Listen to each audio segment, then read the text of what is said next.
একটা আহলে হাদিস দল বেরিয়েছে, আর আবার বলছে হালুয়া রুটি খাওয়াই হারাম। কিন্তু এদের গুরু ওয়াহিদুজ্জামান নিজের কিতাব হাদিয়াতুল মাহাদির মধ্যে লিখতেছেন যে যেইগুলো পশু পাখির মাংস খাওয়া হালাল, এদের পেশাব পাখানাও পাক। তাই বাংলাদেশের মিস্টার কাজ্জাব বলছেন নিজের চাদরকে গাভীর পেশাবে ডুবিয়ে দেন আর গায়ে দিয়ে নামাজ পড়েন, আপনার নামাজ হয়ে যায়। তো ইবলিসে নামাজ পড়ছে বেটা, তুমি তো হবে না। নবী বলছেন পায়ে পাও মিলিয়ে নামাজ পড়ো, আর তুমি মানুষকে বুঝাচ্ছ চড়িয়ে নামাজ পড়ো। নবী পাক বলছেন যদি কোনো মানুষের পায়ে পা লেগে যায় তাকে সালাম করো, কারণ এটা বেয়াদবি। কথা বুঝছেন? পায়ে পা যদি লেগে যায়, টাচ হয়ে যায়, নবী বলছেন সালাম দিয়ে দাও।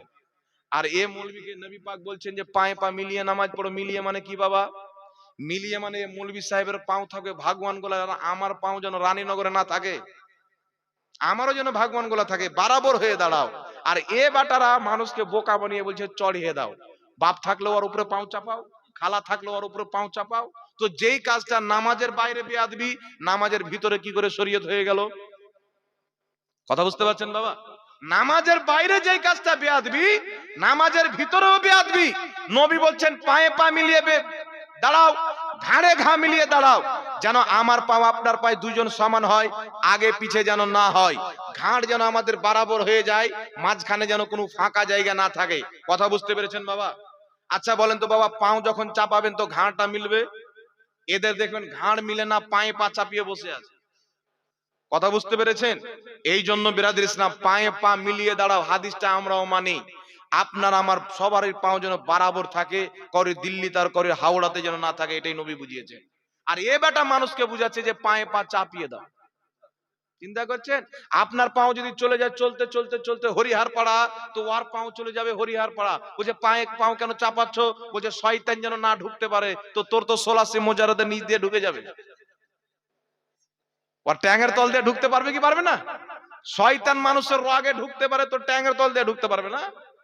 তো আর ই দেখে মনে হবে এইভাবে হাত বানলো দিল পাউকে ছিতরে, মনে হচ্ছে নামাজ পড়তে আসেনি, আব্বার জমি কেউ দখল করছে ধরতেছে। তো এরকম বেহায়া নামাজি হতে হবে না। আবার একটা নামাজি বেরিয়েছে লামাজাবিদের মধ্যে, প্যান্ট পরে আছে দুটা ঠেকনুর উপরে, নামাজ পড়ছে, উপরকার প্যান্টটাকে নিচে করে দিল, টাকনু ঢেকে দিল, নামাজ পড়ে নিল। এরকম নামাজি হাজরা।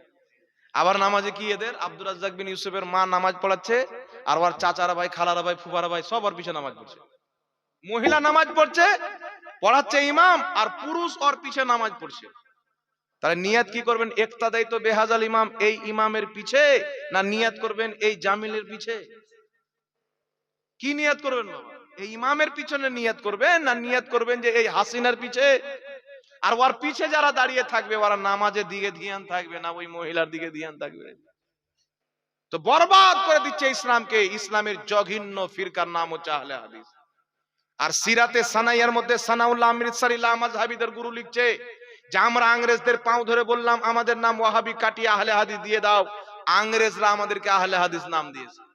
এটা নবীর দেওয়া নাম নয়। তার কারণে বিরাদর ইসলাম হানাফিদের নামাজে যতটুকু আপনার সুকুন আছে, যতটুকু মোহাব্বত আছে, ইখলাস আছে, তাকওয়া আছে, পরহেজগারি আছে, লামাজহাবিদের নামাজে কিন্তু নাই। কথা বুঝতে পেরেছেন বাবা? বুকের উপরে হাত বানার হাদিস পৃথিবীতে কোন মায়ের লাল দেখাতে পারবে না। আর যদি বিমল দাসের বেটা মায়ের দুধ পান করে থাকে তাহলে আমাদের সাথে বসুক আর প্রমাণ করুক যে সহি হাদিস আছে। আবু দাউদের হাদিস সহি নয়, ওটা হচ্ছে মুরসাল হাদিস।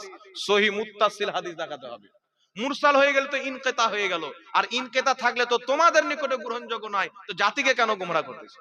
সহি ইবনে খুজাইমার হাদিসকে ও বেটার কিতাবি জয়ীফ লেখা আছে। সহি ইবনে খুজাইমার হাদিসকে, আবু দাউদের হাদিসকে জুবের আলী সেই পাকিস্তানের লামাজহাবিদের গুরু, সে বলেছে এই হাদিসগুলো জয়ীফ। তাদের মৌলভী জাকারিয়া বাংলাদেশের বলেছে যে বুকের উপরে হাত বানার কোনো সহি হাদিস নয়।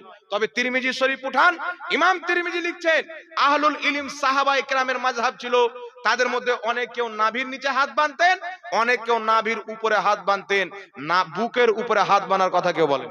তাই ইমাম মালিক বলছেন বুকে হাত বানা মাকরুহ। লামাজহাবিদের গুরু ইবনে তাইমিয়া লিখতেছে বুকের উপরে হাত বানা মাকরুহ। তো যেই মাকরুহ কাকে বলে? যেটা ইসলামে অপছন্দনীয়। তো বুকের উপরে হাত বানা ইসলাম পছন্দ করে না, নাভির নিচে বাঁধতে হবে, নচেত নাভির উপরে বাঁধতে হবে। যারা ইমামে আজম আবু হানিফার তাহকিককে মানে, ইজতেহাদকে মানে, তারা নাভির নিচে বাঁধবে, আর যারা ইমাম শাফির ইজতেহাদকে মানে তারা নাভির উপরে বাঁধবে। কথা বুঝতে পেরেছেন? কথা বুঝতে পেরেছেন? এবার আরেকটা মাসলা আপনাকে বলে দিন, নামাজ পড়ার পর আমরা দোয়া করি কি করি না? জানাজার পরে দোয়া করি। এখন জালসা শেষ হবে দোয়া করব। আমার পূর্বে হয়তো মাওলানা মতিউর রহমান সাহেব দোয়া করেছেন, এই হুজুররাও নামাজ পড়ানোর পর দোয়া করে, করে কি করে না? বাড়িতে কোনো অনুষ্ঠান যদি হয় তাহলে মৌলভী সাহেবকে ডেকে দোয়া করান, কোনো অসুবিধা যদি হয় হুজুর একটু বাড়িতে দোয়া করে দেন, দোয়া করান কি করেন না? এরা আবার মানুষকে জ্ঞান দিচ্ছে, হ্যাঁ ভাড়া করা হুজুর নিয়ে দোয়া করছে। আরে দোয়া করবে তো তুমি করো, ভাড়া করা হুজুর নিয়ে এসে দোয়া করা দরকার কি? তো তোমার বাপ মায়ের যখন বিয়ে হয়েছিল তখন তুমি বলনি যে ভাড়া করা মৌলবি এসে বিয়ে পড়ায় না, নাকি বলেন? মসজিদের ইমাম ভাড়া করা নিয়ে এসে রাখিও না, মাদ্রাসার শিক্ষক রাখিও না, বেটা 5 ওয়াক্তের নামাজ পড়াই ভাড়া করা ইমাম, মানুষের বিয়ে শাদী পড়াই ভাড়া করা ইমাম, মানুষের জানাজা পড়াই ভাড়া করা ইমাম, মাদ্রাসায় শিক্ষকতা করে ভাড়া করা ইমাম, সব কাজ ভাড়া করে হয়ে গেল। আর কোন ব্যক্তি যদি হুজুরকে ভালোবেসে বলে হুজুর একটু আমার বাড়ি এসে দোয়া করে দিন, তো গাধাদের নিকটে নাজেজ হয়ে গেল। কিন্তু সাহাবা ইকরামের কি উদ্দেশ্য ছিল? নবীকে বাড়িতে দাওয়াত দিয়ে ডেকে নিয়ে এসে দোয়া করা। আরে জোরে বলেন না সুবহানাল্লাহ। তো সাহাবা নবীকে করাতেন, তোমরা কি নবী? সাহাবা নবীকে করাতেন, আর আজকের মুসলমান নাইবে নবীকে করায়। সেক্রেটারি যদি না থাকে কাজটা কে করবে? নাইবে সেক্রেটারি করবে না? একটু জোরে বলেন, নাইবে সেক্রেটারি করবে কি করবে না? এত মানুষ এখন মুসলমান কত বোকা হয়ে গেছে, নিজের বাপ মারা গেছে, নিজে কোরআন পড়ে না, মাদ্রাসা তালবিলিং ভাড়া করে নিয়ে এসে কোরআন পড়াচ্ছে। তো যে ভাড়া করে নিয়ে আসার কারণে নাজায়েজ, তো ভাড়া করে নিয়ে আসার কারণে যদি নাজায়েজ হয়, তো আপনার বাপ মায়ের যে বিয়ে পড়িয়েছে আপনার আব্বা বা বাপ 10 টাকা হোক 20 টাকা হোক আর 500 টাকা হোক ইমাম সাহেবকে দিয়েছে না দেয়নি? কথা বলেন। ইমাম সাহেবকে বলেছে কি বলেনি? ইমাম সাহেব বিয়ে আছে, বিয়েটা পড়িয়ে দিতে হবে, বলেছে কি বলেনি? তাহলে টাকা যদি দিয়ে দেয়, খুশিতে কেউ ইমাম সাহেবকে ডাকলো, তালবিলিংকে ডাকলো 10টা, দোয়া করালো, আর তালবিলিং মাদ্রাসায় পড়াশোনা করছে, তো 10টা 20 টাকা 100 টাকা করে দিয়ে দিল। মাদ্রাসায় পড়ছে, কিতাব কিনবে, কলম কিনবে, খাতা কিনবে, এটা ভালো না খারাপ বাবা? কিন্তু এ বলছে হারাম। তাহলে ওর বাপ মায়ের বিয়ে পড়ে 500 টাকা মৌলভী সাহেবকে দিয়ে, তাহলে বিয়েটা কেন হারাম হলো না? আর যদি বিয়েটা হারাম হয়ে যায় তাহলে ওই মৌলবীর খবর কি হবে? কথা বুঝতে পেরেছেন? আব্বার মায়ের বিয়ে যদি হারাম হয়ে যায় তাহলে বেটাটা কিন্তু হালাল জাদা হবে না। আর মৌলবী যদি হারাম জাদা হয় তো এইরকম ফাতোয়া ঝাড়বে, যে ঝাড়ছে ভাড়া করা মৌলবী দিয়ে হবে না। কথা বুঝতে পেরেছেন বাবা? তো এইগুলো ফাতোয়া হচ্ছে জেহালত। সব জিনিস আমরা আলিম উলামাকে দিয়ে করি। আমাদের এটা ইসলামিক কান্ট্রি না যে শরীয়তের হাকিমের পক্ষ থেকে বেতন দেওয়া হচ্ছে, তাকে তানখা দেওয়া হচ্ছে। এই জন্য আমরা ইমাম রাখি বেতন দিয়ে, মুদাররিস রাখি বেতন দিয়ে, বিয়ে পড়াইও টাকা দিয়ে। ঠিক না বেঠিক বাবা? সবকিছু হয় কি হয় না? কিন্তু একটার বেলা জায়েজ মানে আরেকটাকে নাজেজ বানাবে, এগুলো হচ্ছে জাহিল। এরা ইসলামকে মানে না, এরা নিজের তাবিয়াতকে শয়তানকে মেনে ফতোয়া দেয়। এদের ফতোয়া শোনার চাইতে না শোনাটাই বেশি ভালো। কথা বুঝতে পেরেছেন? আল্লাহ পাক বুঝার তৌফিক দান করুক। একটা মাসলা বলে দিই যে আমি আমার বক্তব্য শেষ করে দেব। ফরজ নামাজের পর দোয়া।